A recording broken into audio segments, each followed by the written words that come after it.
ที่สี่5a ส่วน a บวก b ลบให้ 4a ลบ b ส่วนให้ a บวก b ทั้งหลุมเราเห็นมันคือกันเราจะเขียนตัวทั้งหลุมไว้เทเดียวก่อนว่าเป็น a บวก b แบบนี้จากนั้นหา a มีตัวเดียวเขียนไว้ส่วน a 4a ลบ b เนาะมันมีลบอยู่ทั้งหน้านี่เนาะฉะนั้นเวลาคูณลบเข้ามาหา 4a จะกลายเป็นลบ 4a แล้วก็ลบตัวนี้เขาต้องคูณมาใส่ b ตัวนี้เนาะมันจะออกมาเป็นบวก b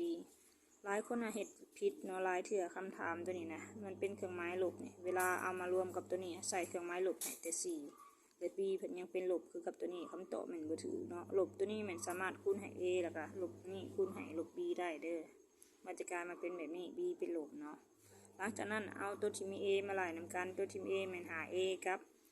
4a มันก็หา a กับ 4a ก็จะเหลืออยู่ 1a เนาะอันนี้เป็นบวก b เขียนบวก b ทั้งลุ่มส่วนให้ a บวก b คือกันเลขตัวนี้คือการกระหารกันออก